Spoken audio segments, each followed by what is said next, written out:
Dungeons and Dragons is the greatest game ever made. Not because of any lore or rules, but because the game kind of isn't made yet. When you bring home a player's handbook and a Dungeon Master's Guide, you don't have Dungeons and Dragons, you have $80 worth of paper. Wow, that's great, because I need paper. Dungeons and Dragons isn't made until you sit down with a group of friends and craft a story together, with each player bringing a piece of their soul into the game. Creating your own player character is the most exciting piece of the D&D puzzle, so it's perfectly natural to have a few extra character ideas kicking around in your head. I, for example, have 400, and throughout creating 400 characters, I've learned a little something about the character creation process. But because everybody loves the number 10, we're going to cut it down to the top 10 things I learned building 400 characters. Top 400 things would be a little excessive. I mean, look at what I've accomplished. Do you think a depressed person could make this? But before we talk about making characters, I want to talk about something that helps me make these videos so fast, and that's sponsors. Like today's sponsor, Friends and Dragons. Friends and Dragons is a free mobile RPG you can play on your phone. As the name implies, co-op is a big part of this game, so you can play with your friends. And dragons. The dragons are just in the game.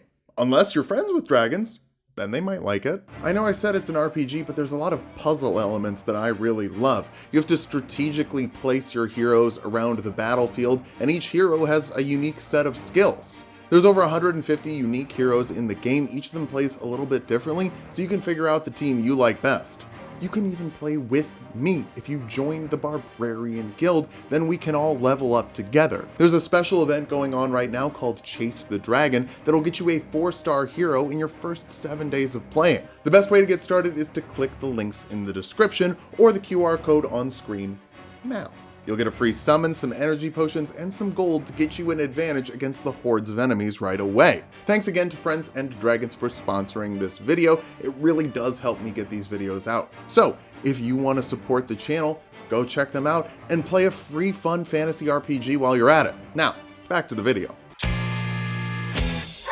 Hot take, nobody's D&D character is an original idea. Something your character does was taken from another source, especially considering official designers of 5th edition have cited different sources of inspiration for the subclasses they make. Take, for example, the Armorer Artificer that came out in 2020. It was clearly inspired by my video, How to Play Iron Man in Dungeons & Dragons. Or The Way of the Astral Self Monk, which came out 1 month after my video, How to Play Jotaro in Dungeons & Dragons. You really did me a favor there. You're late. A wizard is never late. Dungeons & Dragons itself is a collection of loose fantasy tropes jammed on top of a war simulator game. And by a loose connection of fantasy tropes, I mean they were taken to court several times. I know a lot about the law and various other lawyerings.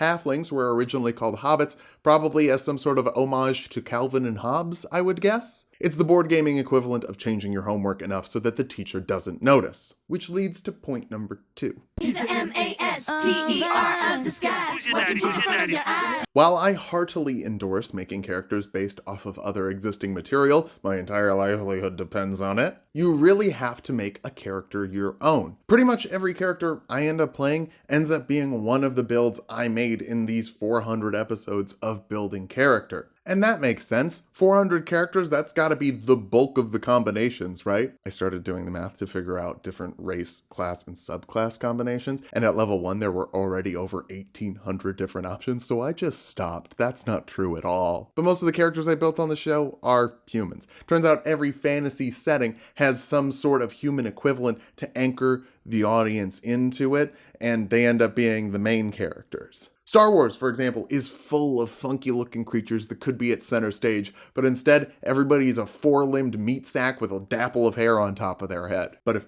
I'm playing the game, I want to make Emperor Palpatine a Jawa, so I can be tiny and shoot Sith lightning everywhere. Changing up something as small as a character's background can drastically change the way you roleplay that character. Imagine if Aang didn't spend 100 years in cryosleep and just held his breath really long until he got wind powers. That means you could play a 4 elements monk with a totally different personality. And you should play a 4 elements monk, which is part 3.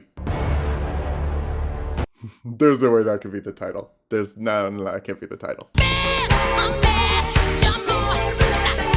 Much better. Power building is the dirtiest, most filthy thing you can do to compromise the integrity of a pure role-playing game. Believe it or not, role-playing is actually a pretty important part of a role-playing game, and if you're so focused on doing big Nova smashes, you're not going to be making a character that's very fun to play outside of combat. Most D&D games spend a very small percentage of their time actually in combat. So you should build your character around what you want to do outside of combat. What sounds the most fun? Power build for fun instead of combat. If you want to scavenge and be friends with animals, play a ranger. Don't worry that people tell you it's bad. If you want to be a druid but not a druid, play a nature cleric. I guess. I don't totally know why that class exists. Basically, just roleplay whatever you want, as long as your character isn't competent at anything, because that would be metagaming, even if it sounds kind of fun. You know what? Point number 4. Stop putting that in.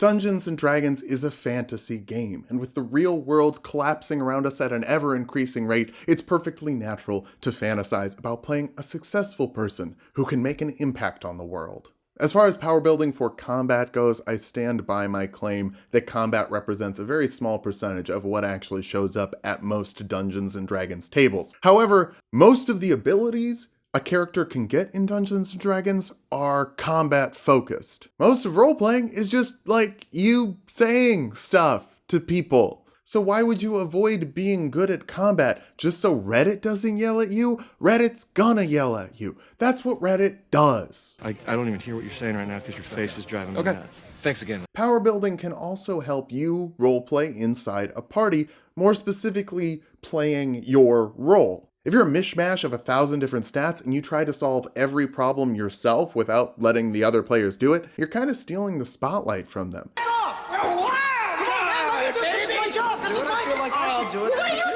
If you fill a specific role and are very good at one or two specific things, you can jump into situations where you would be the most successful and play your role specifically. Basically, find a lane and stay in it. Yeah, multiclassing is bad. All the best abilities in the game are unlocked at higher levels. If you want 9th level spells, you have to hit 17 levels of a casting class. If you want 4 attacks as a fighter, you gotta hit level 20. If you want to be an immortal druid, also level 20. If you want to go Super Saiyan as a paladin, that's level 20. You might not hit those high levels because most campaigns fizzle out somewhere around level 12 to 15 if you're lucky, but that's all the more reason to block out the siren's song of a messy build. Not only does it make your character more powerful, but it guarantees that you stay in your lane. Hopefully you do hit level 20 though, because all the capstones are busted. Artificers get +6 to every saving throw. Barbarians get to break the scale of the game. Bards get an extra inspiration die. This is worthless. Clerics get a favor from the gods once a week. There we go, now we're back. Druids never die. Fighters get 4 attacks in a round. Monks get a couple of key points they can use. Maybe you should multi-class. So many of the classes in the game fall off at higher levels, especially the martial ones. Barbarian, Fighter, and Ranger, after they hit level 11, are just like, what if you could do the stuff you could do earlier but twice? I don't want to play with you anymore. Makes sense that the classes are front-loaded with their cool abilities because it makes you want to play another game. If you play more games, you buy more books. Basically, the classes are front-loaded, so you spend more money on Dungeons & Dragons stuff.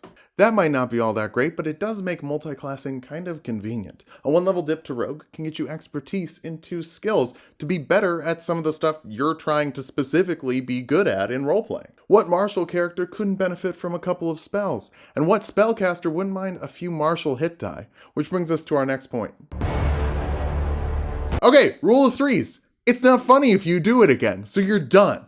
I summon fish to the dish, although I like the chalet Swiss, I like the sushi cause it's never touch a frying pan. Gish is an old RPG term for someone who uses martial abilities and magical abilities. You can do this monoclassed style as an Eldritch Knight, Blade Singer, or Sword Bard, but I think the best way to do it is with a bit of multiclassing to make an IKEA Gish. That's a Gish you gotta put together yourself. Mixing fighter with a spellcaster lets you pick up a ton of spells that will buff your martial abilities and let you bulldoze the enemies. And mixing paladin with a charisma caster supercharges your smites, since you'll be getting full caster levels when you multiclass that you can melt down into smites. Hitting paladin level 2 and then multiclassing bard is the best way to play paladin. I'm sorry that I'm correct. Multiclassing spellcasters can seem kind of scary at first, but it gets a lot less scary once you look at the next point. Stop! What are the rules? What are the rules? What are the rules? What are the rules? 5th edition is the simplest of Dungeons & Dragons to ever dungeon and or dragon. The rules are all contained to the player's handbook and the Dungeon Master's Guide, and Volos, and Xanathars, and Tashas, and Eberron. And a couple of modules have some specific stuff that isn't supposed to go out of the module, but people like to take it out of the module. So you just have to buy 12 or 15 books to understand all the rules. Except you don't.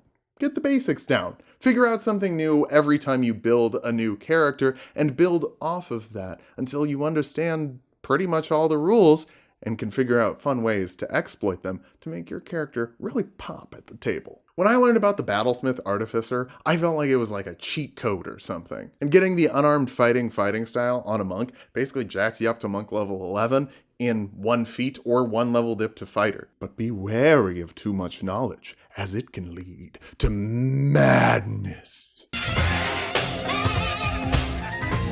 MAD is an acronym. It stands for My Abilities Don't Work. The W is silent. When your character needs too many ability scores to function properly, they can end up feeling a bit broken. And not in the fun, yo, my character's broken kind of way. More in the all of my tires are flat and the radio is stuck on the Creed station broken. Look for classes that have the same ability scores when you're trying to multi-class. Dexterity and wisdom get to have the most fun, because you can be a rogue, a ranger, a monk, a cleric, a druid, a fighter. Dip all around all those classes, and you're probably going to have something pretty smooth. Charisma is also nice and flexible, with paladin, warlock, and sorcerer all kind of hanging out in the same place. And it's charisma, so you get to be hot. But there are a ton of options that seem really weird on the surface, but actually work together pretty dang well. Barbarian and Rogue is one of my favorite combinations I've found, because you can use Reckless Attack to guarantee sneak attack damage, and you can still use your Strength modifier for finesse-based weapons and get sneak attack damage on them, plus the rage bonus. But I've mixed bards and monks and it's worked out fine. Sorcerers and wizards? Yeah, sure, why not? Really, anything can be fun, because I guess Dungeons & Dragons is just fun. If the real takeaway from this video wasn't clear, it's that any character you make is going to be great because you made it. It'll speak to your unique sensibilities as a player. So whether you want to rule the roleplay arena or tango at the Violence Cafe, you're getting to play a character that represents a part of you with your friends. And that's pretty great. So build a character. Build 400 of them, and get your buddies together to play some Dungeons & Dragons. Yeah, as long as someone's willing to DM.